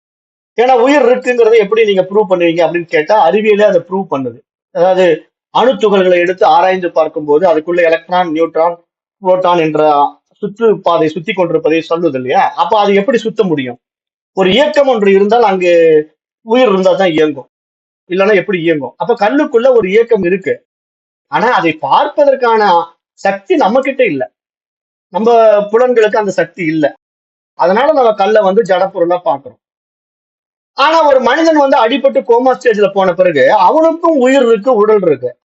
ஆனா அவன் ஜடப்பொருள் மாதிரி கல்லு மாதிரி கிடக்குறான். அப்ப ரெண்டும் ஒண்ணுதானே. அந்த கல்லு கிடக்கிறதும் இந்த மனிதன் கோமாவுல கிடக்கிறதும் ரெண்டும் ஒண்ணுதான். அப்ப ஏன் ரெண்டு பேருக்குள்ள ஒரே மாதிரி இருக்குன்னா உணர்வு வேலை செய்யல. கல்லுல வந்து உணர்வு பரிணமிக்கல. இப்ப இதைத்தான் நம்ம வந்து பரிணாம வளர்ச்சின்னு சொல்றோம். பரிணாம வளர்ச்சின்னு ஏன் சொல்றோம்னா கல்லுல இந்த உணர்வு பிரகாசிக்க முடியல. ஏன்னா இந்த உணர்வு அதீத தன்மைகள், அபரிமிதமான ஆற்றல்கள் நிறைந்திருக்கிறது. காரணம் என்ன? அந்த உணர்வு தான் பரமன், இறைவன். அவன் தன்னை பிரகாசித்து வெளிப்படுத்துவதற்கான ஒரு உடலை எதிர்பார்க்கிறான். அந்த மாதிரி ஒரு உடம்பு கிடைக்காதா என்று ஏங்குகிறான் இறைவன். அப்ப அவன் தன்னை வெளிப்படுத்தி பிரகாசித்து காட்டுவதற்கான உடலை அவன் எப்படி எதிர்பார்க்கிறான்? தூய்மையான உடலாகவும் எல்லா ஆற்றல்களையும் பொருந்திய உடலாகவும் எதிர்பார்க்கிறான். அப்ப அந்த எதிர்பார்ப்புல அவன் என்ன பண்றான்? அப்படியே படைக்கிறான், ஒவ்வொன்னா படைக்கிறான். கல்லு மண்ணை படைச்சு அதில் தன்னை வெளிப்படுத்த முடியுமான்னு பார்த்தா முடியல. தாவரங்களை படைத்தான், அதுல ஒரே ஒரு புலன் மூலமா முயற்சி பண்ணி பார்த்தா தொடு உணர்வு முடியல. அப்புறம் தான் புழு பூச்சிகள், ஊர்வன, பரப்பன, மிருகங்கள் என்றெல்லாம் பார்த்து மனிதன் அப்படிங்கிற அளவுக்கு உயர்ந்துட்டோம். அப்ப இந்த படிநிலைகள்ல நாம பரிணமித்து வந்ததை பார்க்கும்போது மனித உடல் தான் இறைவன் பிரகாசிப்பதற்கு சரியான தகுதியான உடல் என்பதனால தான் அரிதறிது மானிடராய் பிறத்தல் அரிது என்று சாஸ்திரம் இங்க சொல்ல வர்ற விஷயத்தையும் பார்க்க முடியுது. அப்ப இந்த மனித உடலிலே எப்படி இறைவனால் பிரகாசிக்க முடியுது அப்படின்னா அந்த பிரத்யேக உடல் அமைப்பு, அதில் இருக்கின்ற மூளை, அப்புறம் மேலும் அந்த புலன்கள் 5 புலன்களும் இருப்பதனால அந்த 5 புலன்களுக்கு அப்பாற்பட்டு மனசு என்ற ஒரு பகுத்தறிவு பரிமாணத்துக்குள்ளேயும் மேலோங்கி வந்திருப்பதினால அவன் மனிதனாக இருப்பது ரொம்ப சிறப்பாக பார்க்கப்படுது. ஆனால் அந்த மனசுன்ற ஒரு விஷயத்துக்குள்ள மனிதன் வந்துவிட்டால் மட்டும் அவன் எல்லாம் அடைந்து விட முடியுமா? இறைவனை பிரகாசித்து விட முடியுமான்னா எல்லா மனிதர்களாலும் முடியல இல்லையா? அப்ப ஏன் முடியலன்னு நம்ம இந்த சாஸ்திர ரீதியா ஆராய்ந்து பார்த்தா நமக்கு ஒரு விஷயம் புரியுது. என்ன புரியுதுன்னா இங்க மன தூய்மை இல்லாவிட்டால் அறிவு பிரகாசிப்பது சாத்தியம் இல்லை. ஏன்னா உடல் தூய்மை நீரால் அமையும், மன தூய்மை வாய்மையால் காணப்படும் என்று எல்லா மகான்களும் சொல்றாங்க. அப்ப இங்க திருக்குறள் அதை சொல்றதுனால இப்ப நம்ம என்ன புரிஞ்சுக்கணும்? நம்ம டெய்லி குளிச்சு வேணா உடம்ப சுத்தமா வச்சுக்கலாம். ஆனா மனசு சுத்தமா இல்லைன்னா எப்படி அங்க அறிவு பிரகாசிக்க முடியும்? அறிவு பிரகாசிப்பதற்கு மன தூய்மை ரொம்ப ரொம்ப அவசியம். அப்ப மன தூய்மை என்பது எந்த அடிப்படையில் இருக்குது அப்படின்னு பார்த்தா அனாவசியமான உலக சுகங்களிலே ஆர்வம் காட்டாத நிலை தான் இங்க மன தூய்மை என்று பார்க்கப்படுது. ஏன்னா அந்த மனதிற்கான ஒரு புரிதல், அதாவது இங்க உண்மையில் இந்த உலகம் இல்லை, இது ஒரு மாய உலகம், இது மனம் கற்பித்துக் கொண்ட விஷயங்கள் என்றெல்லாம் யாரால புரிந்து கொள்ள முடியுமோ அந்த மனம் தூய்மை அடைகிறது. அப்ப அந்த மனம் தூய்மை அடைவதற்கான படிநிலையாக பார்க்கும்போது மனிதனுக்கு படிப்பு தேவைப்படுதுன்னு நம்ம பார்த்தோம். அப்ப மனிதர்கள் தான் இந்த மாதிரி பாடத்திட்டங்களை, ஆன்மவியல் பாடங்களை படித்து இது மாதிரி ஆத்ம ஞான விஷயங்களை உள்வாங்கி தன்னை அந்த தூய அறிவாய் உணர்வாய் உணர்ந்து அதுல நிற்க முயற்சி எடுக்கும் போது அங்க மனசு தூய்மை ஆயிடுது. அப்ப அவங்க என்ன பண்ணுவாங்க? இந்த மாதிரி பாடத்திட்டத்துல வர்றவங்க தப்பு செய்ய மாட்டாங்க, தேவையில்லாத விசை சுகங்களை போய் மூழ்க மாட்டாங்க. அப்ப இது மாதிரி இன்னும் நல்ல ஒரு தெளிவுக்கு வரும்போது என்ன பண்ணிடுவாங்க? இங்க நம்ம செயல் ஒண்ணும் இல்லை, அதுதான் இங்க உள்ள இருந்து பிரகாசிக்குது, கண்ணு வழியா அதுதான் பாக்குது, காது வழியா அதுதான் கேட்குது, வாய் வழியா அதுதான் சாப்பிடுது, அது நினைச்சதுன்னா ஒரு செகண்ட்ல அந்த கையை காலை இழுக்க வச்சுக்கும். அப்ப கை கால் இழுத்துக்குச்சுன்னா ஒண்ணும் பண்ண முடியாது, வாய் இழுத்துக்குச்சுன்னா சாப்பிட முடியாது, பேச முடியாது. அப்ப எல்லாமே அதுதானே முடிவு பண்ணுது. நான் சாப்பிடுற சாப்பாட்டை உள்ள கொண்டு போய் சக்தியாக மாற்றி ரத்தமா எலும்பா மஜ்ஜையா மாத்த முதல் கொண்டு அது செய்யுது. இங்க நான் என்ன செய்யறேன்? திங்கிறது மட்டும் தான் செய்யறேன்.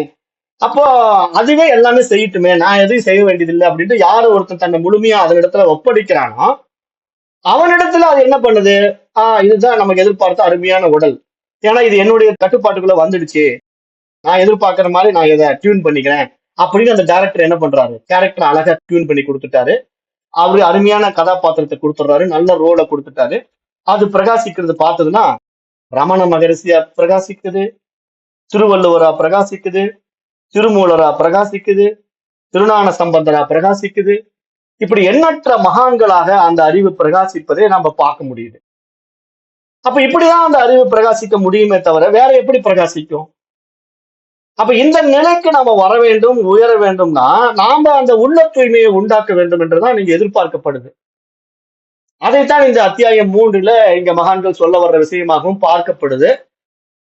அதைத்தான் இந்த பாடல், இந்த அத்தியாயம் 3லே முதல் பாடல் அதைத்தான் முக்கியத்துவம் கொடுத்து, அந்த இறைவன் நீங்க நினைக்கிற மாதிரி உணர்வாய் மட்டும் இல்ல, அவன் பிரகாசிப்பதையும் எதிர்பார்க்கிறான். அப்ப எதிர்பார்ப்பதற்கான வேலையை இங்க 2 விஷயங்கள்ல எதுன்னா அந்த உணர்வு பிரகாசிப்பதுதான் முக்கியமாக அந்த உடலை எதிர்பார்க்குதுன்னு சொல்ல வருது. அது முண்டக உபனிஷத்துல ஒரு கதையின் மூலமாகவே ஓமானம் கொடுக்கப்பட்டிருக்கு. எப்படின்னா, ஒரு மரத்திலே 2 பறவைகள் வாழ்ந்து வந்தன. அந்த மரத்தில் இனிப்பும் புளிப்பும் கசப்புமான பல்வேறு பழங்களை ஒரு பறவை தின்று கொண்டு வந்தது. இன்னொரு பறவை அதை வேடிக்கை மட்டும் பார்த்து கொண்டிருந்தது.